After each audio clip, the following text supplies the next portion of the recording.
Krishna, Zoroastro, Buda, los gurús, Mahatma Gandhi, Confucio, cualquier líder que tú puedas mencionar, ni siquiera podría atreverse a compararse con el Hijo de Dios. Nadie nunca profetizó que iban a ser Buda, nunca nadie supo cuándo iban a ser Confucio, ni cuándo iba a venir. Ningún líder religioso ha prometido que regresaría al mundo a traer la justicia y la paz y la seguridad mundial, más que el Hijo de Dios. Y esta es la razón por la cual nosotros debemos enfocar nuestra atención. Si no eres cristiano, o eres ateo, o eres un libre pensador, agnóstico, escéptico, en la persona de Jesús, que fue precisamente lo que hizo en mi vida el impacto que transformó mi carácter. En el libro de Gálatas capítulo 4, versículo 4, la Biblia dice que cuando vino el cumplimiento del tiempo de Dios, Dios diseñó que llegara Cristo hace 2000 años. Dios envió a su Hijo, nacido de mujer y bajo la ley, para que nos redimiera a los que estábamos bajo la ley, a fin de que recibiéramos la adopción de ser hijos de Dios. La venida de Cristo fue en el cumplimiento del tiempo que Dios había escogido. Pero vamos a preguntarnos por qué escogió Dios que Cristo viniera hace 2000 años. ¿Por qué no hace 1300 años? ¿O por qué no hace más de 2500 o hace 3000 años? Y aquí es donde encontramos la sabiduría de Dios en la Biblia. En primer lugar, Dios escogió que viniera Cristo en su primera venida hace 2000 años porque el Imperio Romano comenzó a abrir por primera vez en la historia carreteras, caminos por todos lados en Europa. De ahí viene la famosa frase: todos los caminos llevan a Roma. El Imperio Romano abrió caminos, carreteras por donde marchaban sus ejércitos, y estos caminos pavimentaron el camino para que los discípulos de Cristo cumplieran la orden que Jesús les había dado: vayan a todas las naciones y prediquen este evangelio y hagan discípulos de todos los seres humanos. Toda potestad me es dada en el cielo y en la tierra. No tengan miedo de los hombres. He aquí yo estoy con ustedes todos los días hasta el fin del mundo. Estos nuevos caminos proporcionaron a los discípulos de Cristo la ventaja de viajar por toda Europa, África, el Medio Oriente, y poder llevar estas buenas noticias al mundo entero. En segundo lugar, porque hace 2000 años existía la Pax Romana, que existió durante el tiempo de Cristo. Fue como un paréntesis de todas las guerras continuas que habían prevalecido anteriormente. Este factor también les benefició a los discípulos de Cristo para que fueran por todas las naciones sin ningún problema. En tercer lugar, el lenguaje y la cultura helénica. Cuando los ejércitos de Alejandro el Magno marcharon para conquistar el mundo, todos los filósofos griegos influenciaron de tal manera al mundo antiguo que el mundo antiguo adoptó y asimiló el lenguaje del griego, que se llamaba el griego koiné o la cultura helénica. Como consecuencia, cuando Cristo vino, el mundo entero hablaba el griego y dominaba el helenismo. Esta igualdad de lenguaje y filosofía, al igual que los caminos que abrió Roma, pudieron prevalecer para poder llevar el evangelio y que no tuvieran absolutamente ningún problema en poder difundir las noticias de la salvación en Cristo Jesús. Pero en cuarto lugar, lo más importante por lo cual Dios envió hace 2000 años a Cristo al mundo fue por el gran vacío que existía en la humanidad, que se vuelve a repetir exactamente 2000 años después, en la época, en el siglo XXI en que estamos viviendo. Las diversas y los cientos de religiones que había en tiempos de Cristo, con los miles de dioses de los griegos paganos, no pudieron nunca satisfacer ni a poder llenar el hambre de la humanidad de aquellos tiempos. Además, la inmoralidad, el paganismo, la idolatría, la depravación sexual, las filosofías griegas no pudieron satisfacer las necesidades más profundas del alma humana. En su primer carta a los Corintios, el apóstol Pablo lo escribe de esta manera en el versículo 1, versículos 18 en adelante. Y Cristo se dirige a los griegos, a los filósofos, aquellos que nadie ha podido comparar en 2000 años, los que se la pasaban interpretando el mundo mientras Jesús venía a cambiar el mundo. Y dice el apóstol Pablo, porque la palabra de la cruz es locura a los que se pierden. Los griegos decían, ¿cómo puede el Hijo de Dios dejarse matar? Nuestros dioses Zeus, nuestros dioses titanes y todos los grandes de la mitología griega son dioses poderosos. Un Dios nunca permitiría que mataran a su Hijo. Fue locura para los griegos, para la sabiduría humana, que Jesús muriera crucificado. Pero para los que se salvan, dice el apóstol Pablo, a nosotros el poder de Dios. ¿Qué hizo Dios hace 2000 años? Destruyó la sabiduría de los sabios y desechó el entendimiento de los entendidos. Dios hace 2000 años, a través de Cristo, envió este mensaje a todos los filósofos. Ninguna alma humana tiene la capacidad intelectual para entender a Dios. Nadie podrá, a través de sus proposiciones filosóficas, a través de sus conjeturas, a través de sus hipótesis, a través de sus especulaciones racionales, poder comprender a Dios. ¿Por qué? Porque los pensamientos de Dios son mucho más grandes que los pensamientos humanos. Y los caminos de Dios, la forma como Dios actúa, es mucho, mucho, mucho más grande y diferente a como nosotros creemos que Él debería de caminar. Entonces, para que podamos alcanzar los pensamientos de Dios a través de nuestro intelecto, jamás lo hubiéramos podido lograr. ¿Qué hizo Dios? Envió del cielo a su Hijo a este mundo. Y Cristo nos trajo a este mundo los pensamientos de su Padre. Nos dijo cómo era Dios, nos dijo cómo hablaba Dios. Si tú quieres conocer a Dios, ve a Jesucristo. Si quieres saber cómo piensa Dios, estudia la vida de Cristo, porque Él es la imagen del Dios invisible, el primogénito de los muertos, el creador del universo. Dios pues nos habló a través de Cristo, y el apóstol Pablo entonces reta a los filósofos y les dice, ¿dónde están los sabios? ¿Dónde están los que todo lo alegan en la televisión y en el radio y en las películas? ¿No ha enloquecido Dios la sabiduría del mundo? La Biblia está diciéndote, tráeme a tu gallo Giro. ¿Quién es para ti el más sabio, la persona más inteligente, el filósofo más grande, tu héroe? Tráemelo, dice Dios, y ponlo aquí, y ponemos a Jesús a un lado. ¿En quién vas a pensar? ¿En Platón? ¿Sócrates? ¿Alejandro el Magno? ¿Oscar Wilde? ¿Zoroastro? ¿Buda? ¿Mahatma Gandhi? Piensa. Dios nos está retando, tráeme a tu gallito Giro. Piensen ustedes en el personaje que más ha impactado tu vida y comparémoslo con Jesucristo. Tráeme el libro que tú quieras de literatura, de genética, de historia, de geografía, de antropología, de aritmética, de física, de genética. Pónmelos aquí y ponemos la Biblia a un lado. No hay ninguna obra ni volumen en la literatura que se pueda comparar con la Biblia. Este es el mensaje que me ha gustado llevar a las universidades. Y retando a los universitarios les he dicho lo mismo. Tráiganme ustedes y vamos a discutir y vamos a argumentar contra Marx, contra Freud, contra Carlos Darwin, contra Friedrich Nietzsche, contra Carlos Sagan, contra el que tú quieras. Cristo destruye la sabiduría y la filosofía humana. ¿Por qué? Porque son hombres. Hombres como tú y como yo, frágiles, con pies de barro, que no tenemos la capacidad más que limitada para poder llegar a un cierto punto de comprensión.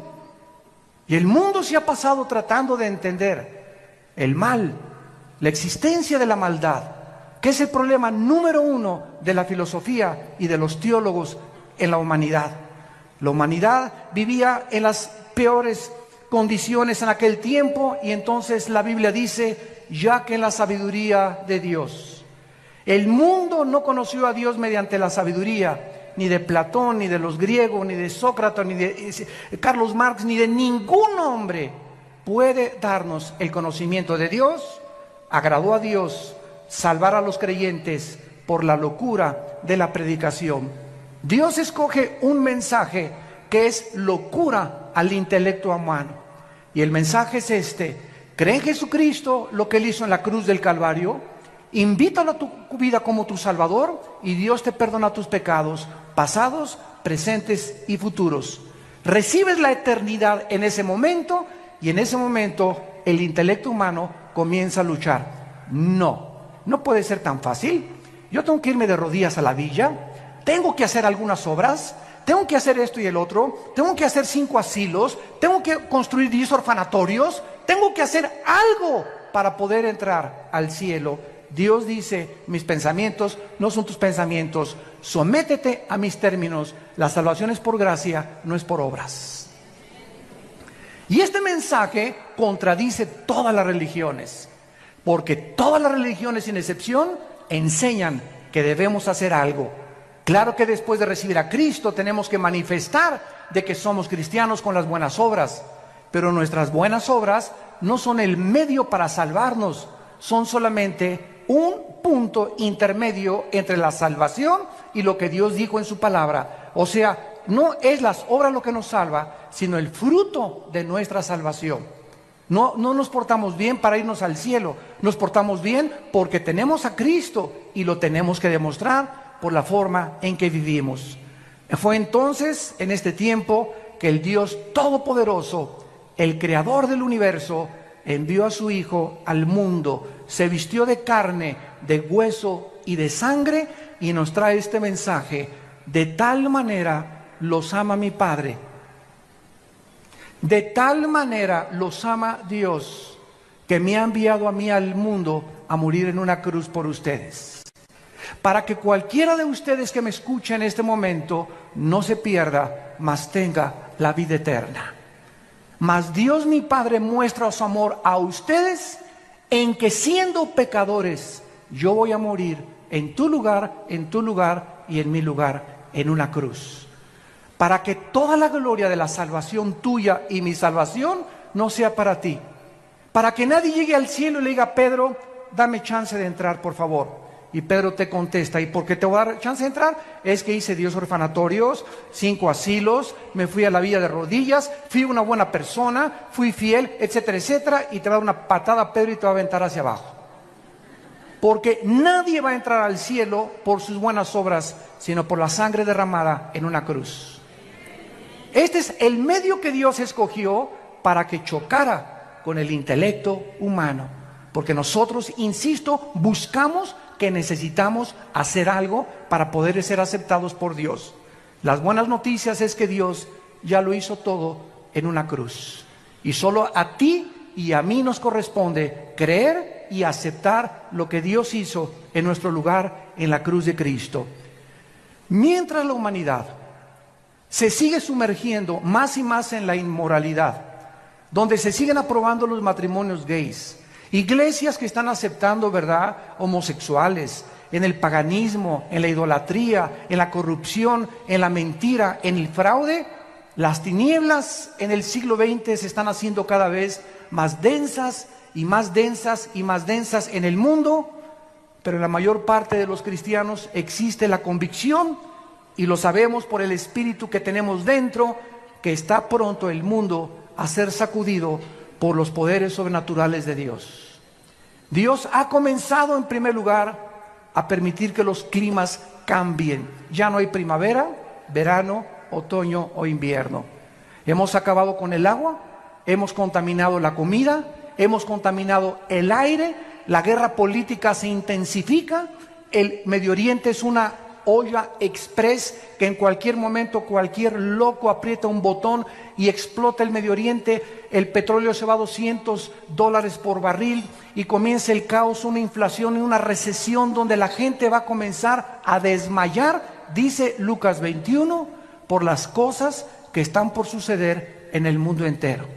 Y en medio de estas tinieblas y de esta confusión existe la voz de aquel que dijo: mi paz les dejo, mi paz les doy. No tengan miedo. Mientras el mundo esté confundido, ustedes saben que yo soy el buen pastor, que di mi vida por ustedes y que nunca, nunca, nunca nada les va a faltar. Para nosotros el morir es ganancia. Lo peor que nos pudiera suceder es morir en un terremoto, en un tsunami, una erupción volcánica, un avionazo. De algo tenemos que morir. Y cuando muramos, seremos librados de este cuerpo corrupto y nuestra alma y nuestro espíritu será libre de esta prisión donde se encuentra actualmente y temporalmente, para estar en la presencia por todos los siglos de los siglos enfrente del Creador. Cristo en Mateo 24 explicó las señales antes de su venida. Porque vendrán muchos en mi nombre, versículo 5, diciendo: yo soy el Cristo, y a muchos engañarán. ¿Cuántas personas conoces hace 2000 años a nuestros días que han dicho: yo soy el Cristo? Gurús, David Koresh, Jim Jones, un tipo que anda ahorita en Miami diciendo que él es el anticristo y que él es Cristo, etcétera, etcétera. Los gurús de las filosofías orientales que te dicen: concéntrate en Chapultepec en posición de loto, budismo zen, en el tercer ojo que tenemos. El tercer ojo lo tienen pero atrás, no lo tienen adelante.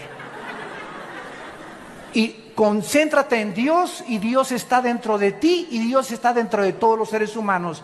¿De dónde salió esta filosofía? Esta filosofía salió de los hombres, no de la Biblia. Y mientras todo esto sucede y siguen levantándose hombres y mesías, y el mundo como un niño inmaduro sigue creyendo que un presidente o un gobernante va a sacar al país del problema, o un partido político, siguen los seres humanos poniendo su esperanza en los seres humanos y no en Dios. Y la Biblia dice: maldito el que confía en el hombre y pone por carne su brazo.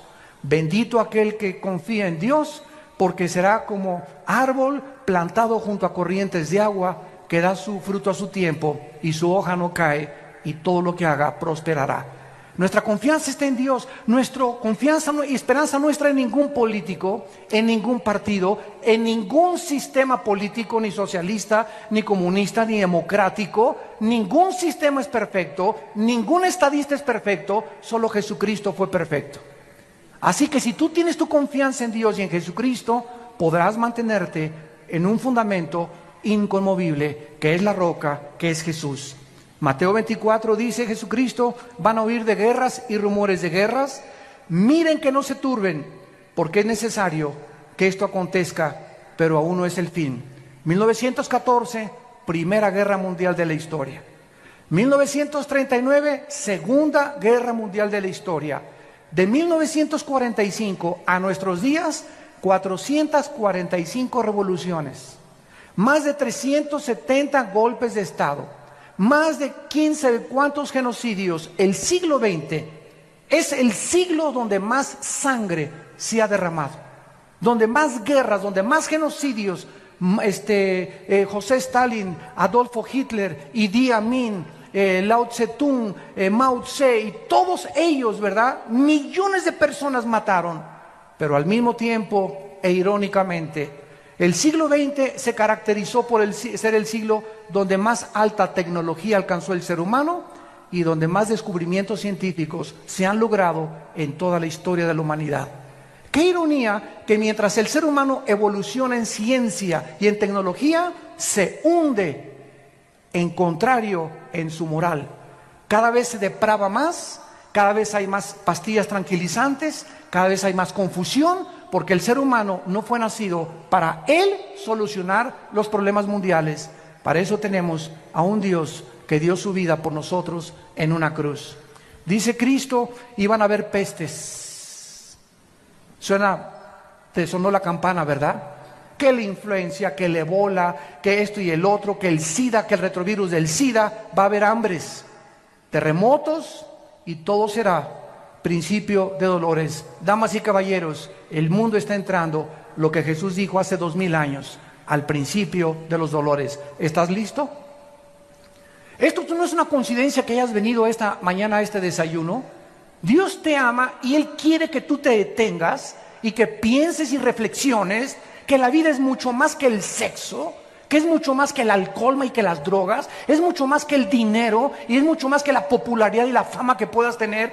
Todas esas cosas te van a dejar vacío y te van a dejar insaciable, porque de esa agua volverás a tener sed. Pero el agua que yo te doy, dice Jesucristo, será una fuente que salte dentro de ti para vida eterna. Porque fuimos creados para Dios, y mientras nuestra alma no regrese a Dios, nada en esta vida nos podrá satisfacer. Dijo Cristo, y entonces muchos tropezarán entonces y se van a entregar unos a otros, y unos a otros se aborrecerán. Dios dice que antes de que Él venga, el carácter del ser humano se va a deteriorar.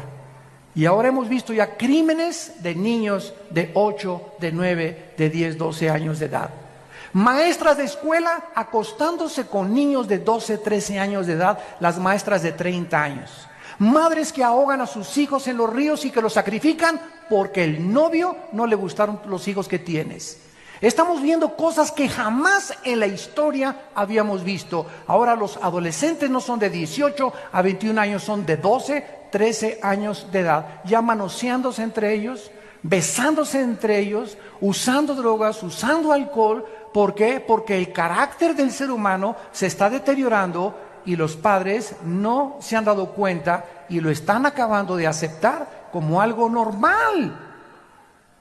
Y no es normal. Nosotros somos un pueblo santo, llamado por Dios. Somos linaje escogido para ir en contra de las diversiones, en contra de las costumbres, en contra de la cultura y la moral del mundo. Dios nos ha llamado a ser diferentes. Y en esta diferencia estriba precisamente si tú eres santo o perteneces solamente a una iglesia porque te bautizaron o porque tus padres te heredaron la religión. Esa es nuestra vida consagrada a Dios, donde podemos nosotros impactar al mundo con nuestra vida. Cada vez los padres se van contra los hijos ahora, los hijos contra los padres, divorcios por todos lados, la gente contra el partido político, entre los partidos políticos unos a otros matándose. Ya no les interesa México, no les interesa Argentina, les interesa su partido, no les interesa el bienestar de la nación, les interesa su imperio, les interesa lo que ellos anhelan, no les interesa tu bien ni mi bien, les interesa sus propios intereses personales. Este es el egoísmo del ser humano, donde ya se perdió la brújula por todos lados. Ya nadie sabe qué cosa es lo que están persiguiendo. Y dice Cristo, muchos profetas se van a levantar y engañar a muchos. Y por haberse multiplicado la maldad, el amor de muchos se enfriará. Pero el que persevere hasta el fin, este será salvado y será predicado este evangelio del reino a todas las naciones, y entonces vendrá el fin. No fue hasta 1975 que se puso en órbita el primer Sputnik en Rusia, hasta nuestros días, que ahora los medios de comunicación están llevando este mensaje al mundo entero. Ahorita me están viendo aquí más de 1,300 personas en este salón, pero en este momento estamos siendo observados también por más de 60 millones de seres humanos que están oyendo lo que tú estás oyendo. Increíble la tecnología del siglo XXI. La mayoría de la gente sabe que la humanidad se está desintegrando. Los cambios climáticos, los terremotos, la pérdida de ozono en el espacio, la contaminación del aire, el agua, la comida, las guerras del Medio Oriente son señales de que el mundo está a punto de explotar. Hace 2700 años, el profeta Isaías en el capítulo 24, versículo 3 en adelante, escuchen lo que escribió. Lo que voy a leer fue escrito, apúntalo, hace 2700 años. Y este rollo de Isaías que voy a leer se encontró en Qumran.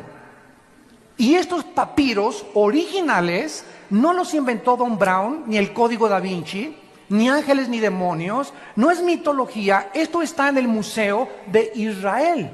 Y ahí puedes ver tú estos papiros del rollo de Isaías, exactamente como lo tenemos nosotros en nuestra Biblia.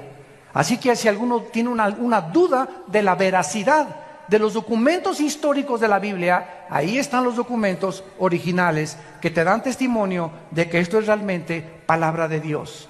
Dice Isaías 24, versículo 3, la tierra será vaciada, completamente saqueada. Jehová ha pronunciado esta palabra, se destruyó, cayó la tierra, enfermó, cayó el mundo, enfermaron los altos pueblos de la tierra y la tierra se contaminó bajo sus moradores. ¿Por qué? Porque traspasaron las leyes, falsearon el derecho, quebrantaron el pacto sempiterno. Damas y caballeros, cuando tú no les pones a los niños una línea y les dices, esto pueden hacer en vacaciones, entrar a su cuarto a tal hora, levantar sus cosas, esto no pueden hacer. No puedes salir de tu cuarto después de las 9 de la noche, no puedes hacer estas cosas. Si no ponemos una línea de demarcación a nuestros jóvenes, a nuestros niños, y si el gobierno no tuviera parámetros como los altos y los semáforos que te dice la luz amarilla, párate, porque si te pasas no sos responsable de un accidente, entonces el mundo sería una anarquía total. Dios ha establecido líneas morales. La moralidad no la puede legislar un gobierno, porque hay gobiernos que permiten las drogas, que quieren legislar las drogas, hay otros que permiten la homosexualidad, así que el gobierno no puede tener la moral absoluta. Solo Dios, nuestro Creador, nos puede decir, estas son las líneas de demarcación. Y Dios en la Biblia ha establecido que el matrimonio sea entre un hombre y una mujer, no entre Pepe ni Pancho, ni entre Lupita ni Carmelita. Dios le trajo una mujer a Adán para que los dos pudieran interrelacionarse con órganos reproductores sexuales diferentes, para que pudiéramos ser colaboradores con Dios entre seres humanos. ¿Qué ha dicho el hombre? Dice la Biblia, traspasaron las leyes. A mí no me importa lo que dice, a mí me importa ser feliz y no me importa lo que la cultura ni lo que la moral diga.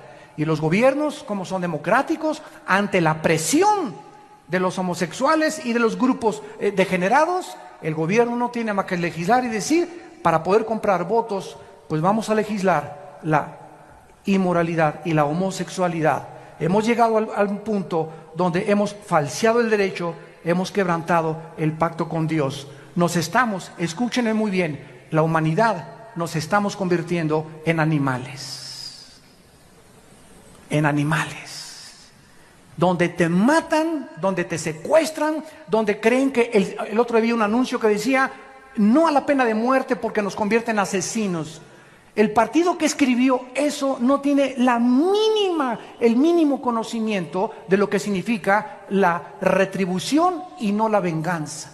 Cuando un gobierno ejecuta la pena de muerte, no está asesinando, porque Dios le dio la prerrogativa al gobierno de ejercer la pena capital, porque de acuerdo a Dios, escúchenme, señores políticos, de acuerdo a Dios hay seres humanos que han perdido el derecho de seguir vivos, que se han convertido en animales y que son lobos rapaces buscando a tus hijos para secuestrarlos, destruir tu familia, destruir la sociedad, causar temor, y esas personas, de acuerdo a Dios, han perdido el derecho de vivir.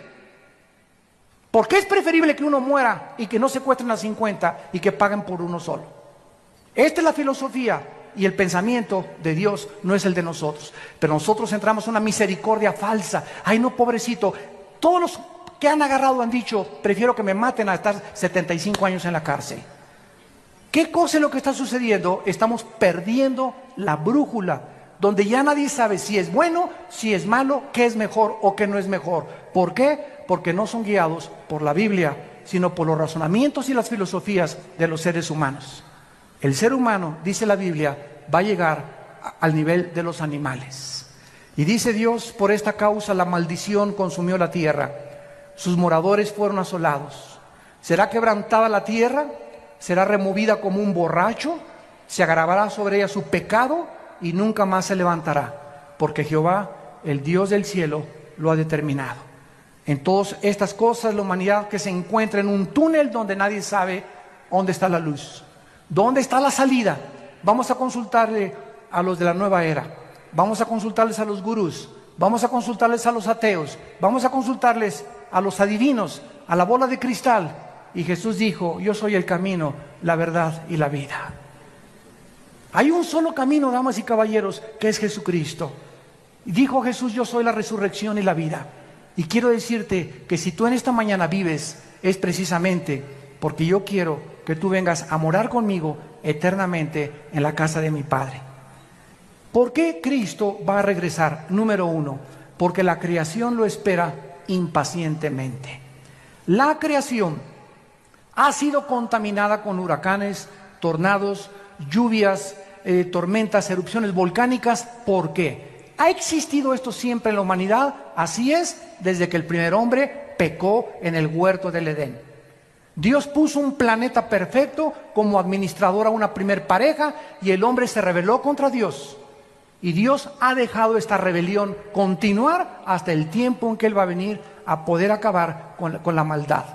Y durante toda esta época de la historia ha entrado el proceso que la física llama la entropía, donde todo se descompone, todo se echa a perder, nuestras células comienzan a desgastar, todo se oxida. Esta es la ley de la entropía o de la corrupción de acuerdo a la teología bíblica. Y Dios dice que cuando Él venga, restaurará totalmente la creación.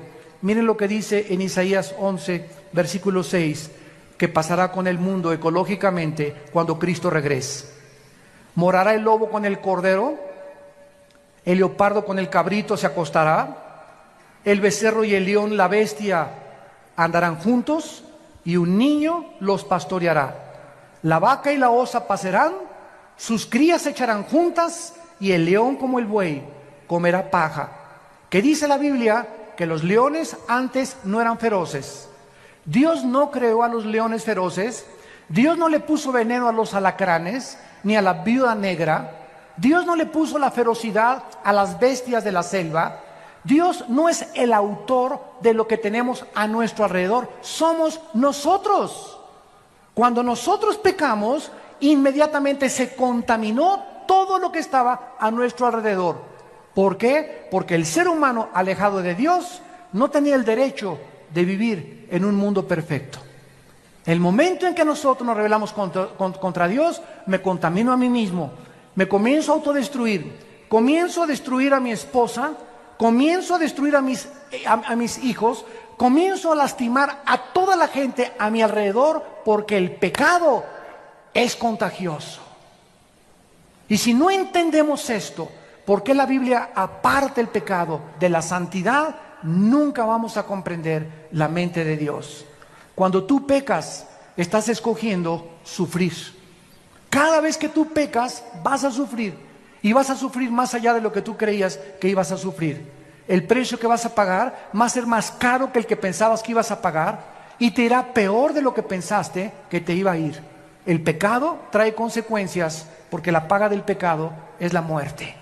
Y Jesús dijo que Él venía a pagar por el pecado humano. En segundo lugar, Cristo va a regresar porque nosotros lo estamos esperando. La Biblia dice por todos lados en el Nuevo Testamento que estemos orando y diciéndole al Padre: envíanos al Señor. Dice Tito capítulo 2, versículo 11 en adelante: porque la gracia de Dios se ha manifestado para salvación a todos los hombres, enseñándonos que renunciando a la impiedad y a los deseos mundanos, vivamos en este mundo sobria, justa y piadosamente, aguardando la esperanza bienaventurada y la manifestación gloriosa de nuestro gran Dios y Salvador Jesucristo. ¿Por qué me porto bien? ¿Por qué le tengo que ser fiel a mi esposa? ¿Por qué no quiero robar? ¿Por qué no quiero transar? ¿Por qué no quiero defraudar? ¿Por qué no quiero ver pornografía? Simplemente porque el que tiene esta esperanza se purifica a sí mismo. Si tú realmente crees que Cristo va a venir, tu vida tiene una perspectiva diferente a cómo vas a vivir. Porque si viene hoy en la tarde o viene la próxima media hora o hoy en la noche, tú vas a ser presentado y yo también, y no habrá nunca otra oportunidad para recuperar el tiempo que pudimos haber vivido en santidad. Por eso, amados santos, estar firmes y constantes, sabiendo que la obra en el Señor no es en vano. La Biblia dice que nosotros le esperamos, y yo te pregunto, ¿y tú a quién estás esperando? ¿Cuál es tu propósito para vivir? ¿Qué significado estás esperando que te dé lo que alcanzas en tu vida? Pregúntale a la gente, ¿qué es lo que tú esperas de la vida? Ser famoso, ser modelo, ser artista, ser cantante, y después, ¿qué vas a hacer? ¿Qué no sabes que te puedes morir a los 35 años de edad? ¿A los 40 años de edad? ¿A los 50 años de edad? ¿Que tu carrera política puede ser frustrada por una embolia, por un ataque al corazón? ¿Que tu belleza puede ser extinguida mañana por un cáncer de piel o por cualquier problema que te pueda suceder? Nuestra vida está en un hilo. No nos hagamos ilusiones de poner nuestras perspectivas en este mundo. Está bien que queramos distinguirnos y todo, pero para la gloria de Dios, no para nuestros propios intereses. Si tu esperanza no está en Cristo, no eres más que una pobre criatura, desventurada, pobre, desnuda y triste delante de Dios.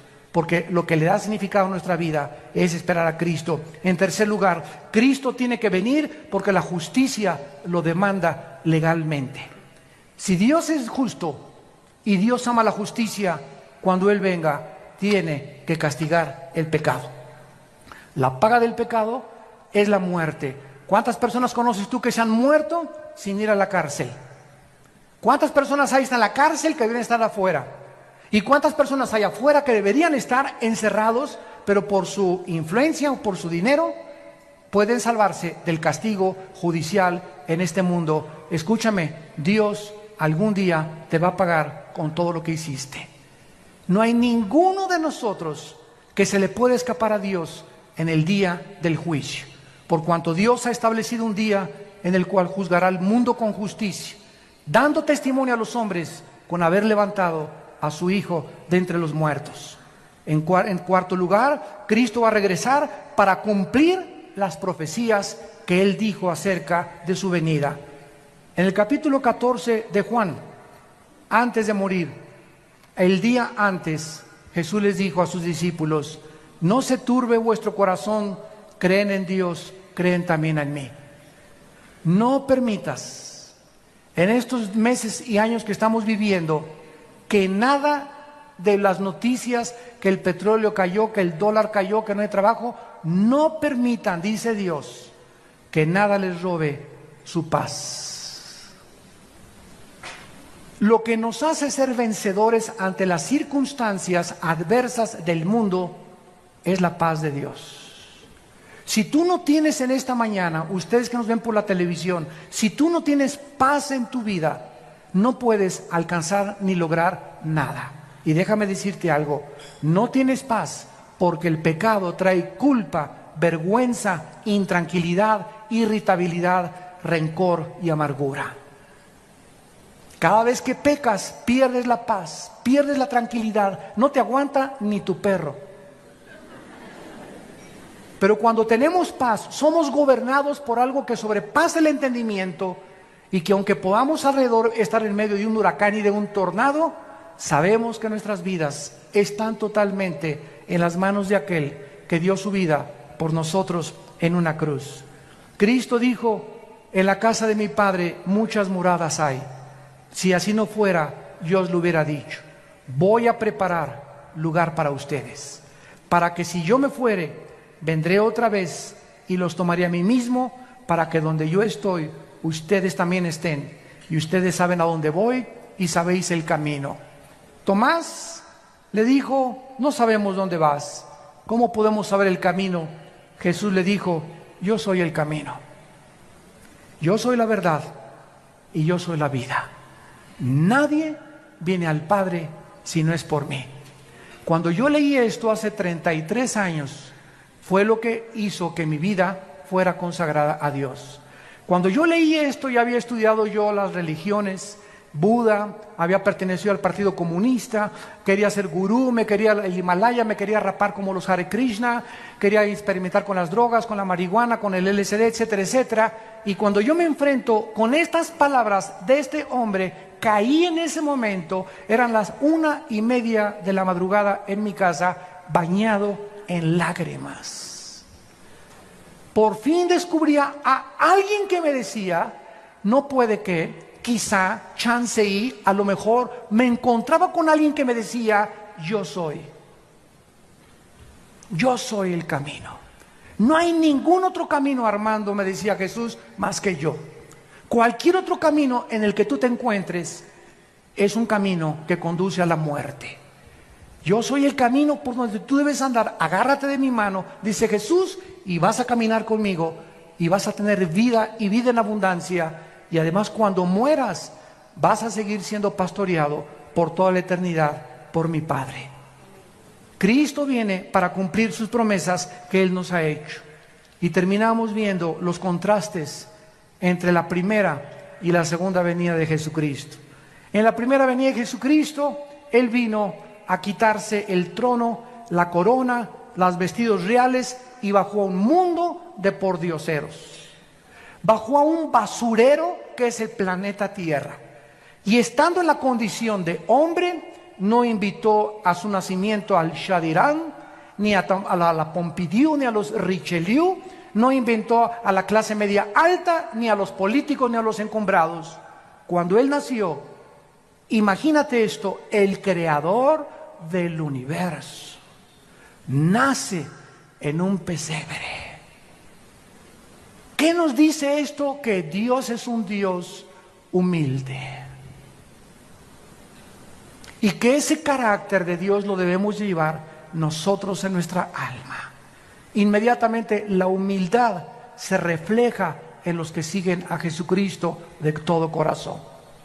Y lo contrario es la pomposidad, la vanidad, la altanería, la soberbia, el orgullo que gobierna a los seres humanos. El desprecio por las clases marginadas, el creerse que por ser socialmente más educado o tener mejor coche o mejor color de piel o mejor esto, inmediatamente lo notamos en aquellas personas que no conocen al Hijo de Dios. Cuando Cristo venga, vendrá con toda su gloria, con toda su potestad, con todo su reino para gobernar para siempre. Dice Mateo 24:29, e inmediatamente después de la tribulación, el sol se oscurecerá, la luna no dará su resplandor, las estrellas caerán del cielo y las potencias de los cielos serán conmovidas, y entonces aparecerá la señal del Hijo del Hombre en el cielo, y entonces lamentarán todas las tribus de la tierra y verán al Hijo del Hombre viniendo sobre las nubes del cielo con gran poder y con gran gloria.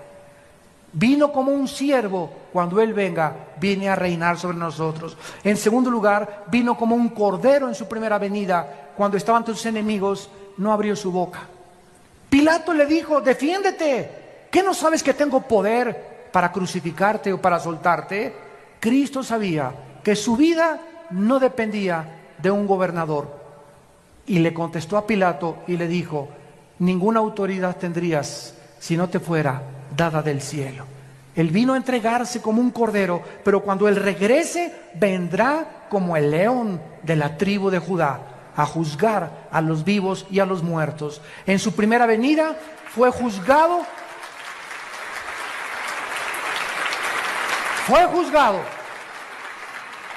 En su primera venida, con el juicio más injusto dentro de la misma jurisprudencia y de las leyes del derecho romano y del derecho griego y de todos los que han estudiado, es el juicio más injusto que un hombre ha padecido, el haber sido juzgado como lo fue Jesucristo.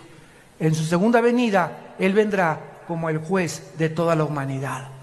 En primera venida el mundo lo juzgó y dijeron, crucifíquenle, crucifíquenle. Cuando Él venga en su segunda venida, en estos días o en estos meses o en los próximos años, viene a juzgar a todos aquellos que se burlaron de Él. Y en cuarto lugar, cuando Él vino, nació en un pesebre. Creció como un humilde carpintero y entró a Jerusalén en un burrito.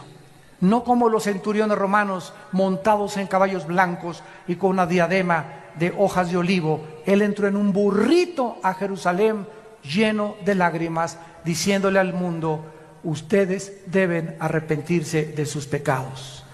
Pero cuando Él venga por segunda vez, vendrá en un caballo blanco, y seguido de millones y millones de ángeles y de santos que vendremos con Él. Y dice Apocalipsis 19: entonces vi el cielo abierto, versículo 11, y un caballo blanco, y el que lo montaba se llama Fiel y Verdadero, con justicia juzga y pelea. Sus ojos eran como llama de fuego, había en su cabeza muchas diademas, y tenía un nombre escrito que ninguno conocía sino él mismo. Estaba vestido de una ropa teñida en sangre, y su nombre es el Verbo de Dios. Y los ejércitos celestiales, vestidos de lino finísimo, blanco y limpio, le seguían en caballos blancos. De su boca sale una espada aguda para herir a las naciones, y él las regirá con vara de hierro. Y él pisa el lagar del vino del furor de la ira del Dios Todopoderoso. Y en su vestidura y en su muslo tiene escrito este nombre: Rey de Reyes y Señor de Señores. Ven, Jesús, ven. Viene a triunfar, viene a traer justicia, viene por nosotros, viene a recompensarte. Y dice la Biblia finalmente en el capítulo 11 de Apocalipsis: y entonces los ancianos en el cielo se postraron y dijeron: Señor, te damos las gracias por el que eres y el que eras y que has de venir, porque has tomado tu poder y has reinado. Y se airaron las naciones, y tu ira ha venido, y el tiempo de juzgar a los muertos y de darle el galardón a tus siervos, los profetas, a los santos y a los que temen tu nombre, pequeños y grandes, y destruir a los que destruyen la tierra. El Señor Jesucristo viene a juzgarte. Y si tú recibes a Cristo en esta mañana, Él ya no viene como tu juez, Él vendrá como tu Salvador. Él vendrá como tu Redentor. Vendrá por ti y por mí para llevarnos con Él, para que en los siglos venideros, que solamente pasamos por esta tierra temporalmente, podamos reinar por toda la eternidad con aquel que dice: he aquí, yo soy el primero y yo soy el último. Yo soy el alfa y yo soy el omega. Vengo pronto con mi galardón para recompensar a cada uno según su obra. ¿No quisieran muchos de ustedes en este momento abrirle tu corazón y recibirle en tu alma como tu Señor y como tu Salvador? Les pido por unos instantes, los que gusten, que inclinen su cabeza. Y ahí desde tu lugar, con toda la sinceridad y la honestidad de tu vida, sabiendo que no eres Dios, que tienes un límite para vivir y que después de la muerte viene el juicio, en este momento que tienes la oportunidad, la lucidez mental, y que tu corazón ha sido preparado por el Espíritu Santo, no cierres tu corazón contra Él y dile en tu alma: Señor mío y Dios mío, te pido perdón por mis pecados. Creo que en la cruz pagaste por ellos con tu sangre preciosa. Creo que a los 3 días resucitaste de los muertos. Y por ello te pido, porque sé que estás vivo, que entres a mi vida en este instante como mi Señor y mi Salvador. Lávame con tu sangre preciosa de todas mis maldades pasadas. Dame el poder de aquí en adelante de vivir para ti, que pueda yo vivir para los demás, que pueda amar a la gente como tú la amaste, que pueda interesarme más la vida de los demás que mi propia vida, porque ahora sé que ahí se encuentra la verdadera felicidad, en vivir para los demás. Señor Jesús, gracias por morir por mí, y te pido que me des el poder de los pocos días o años que me quedan de vida, de vivirlos para ti, de anunciar este mensaje y darles estas noticias de que tú vienes pronto y que nos vienes a salvar, para que pueda yo verdaderamente saber que no he vivido en vano. Te lo pido en el nombre de Jesús. Amén. Gracias a Dios por su palabra. Gracias a Dios por este maravilloso libro. La única luz que tenemos. La única luz que tenemos.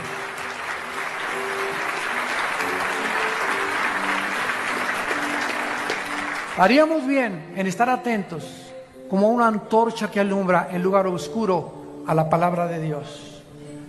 Déjate de tonterías y de visiones y de sueños, ven a la palabra de Dios. Ama la palabra de Dios, memorízala, reflexiónala, medítala cuando te levantes y antes de acostarte. Lee la Biblia todos los días y tu alma va a ser limpiada, purificada.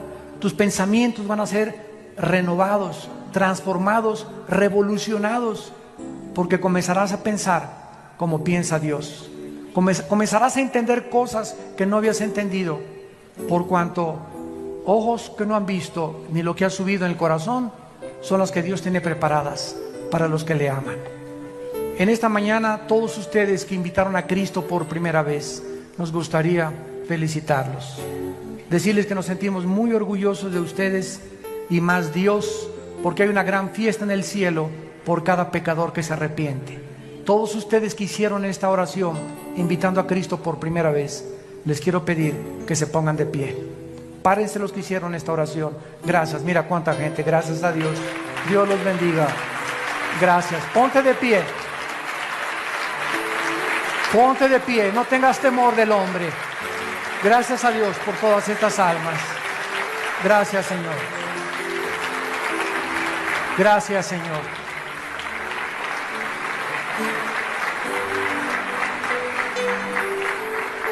No salgas por esta puerta como entraste, vacío, confundido, avergonzado, con culpa, con temores.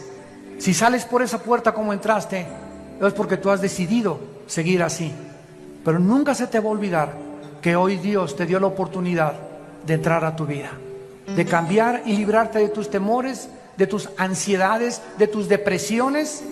Pero tú escogiste seguir viviendo.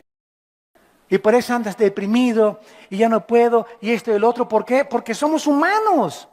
Y esa fuerza es sobrenatural. Necesitamos al Espíritu Santo y nuestro contacto con Dios para llegar al final de nuestra meta. Como dice Hebreos 6, 11 y 12, para plena certeza de la esperanza, a fin de que no nos hagamos perezosos. Es un peligro que nos acecha la flojera en nuestra vida. Y ya no leo la Biblia, ya no voy a las reuniones de oración, ya a la iglesia llego tarde, ya comienza mi vida a menguar, mi trabajo, etcétera, etcétera. Dios, tú tienes el segundo lugar, el tercer lugar de mi vida. Ahora mi primer lugar es mi trabajo, mi primer lugar equivocándome y creyendo que si tengo un doble horario voy a prosperar, cuando mi prosperidad depende de mi relación con Dios. Es el engaño que continuamente nos acecha. No nos hagamos perezosos, sino imitadores de aquellos de que por la fe y la paciencia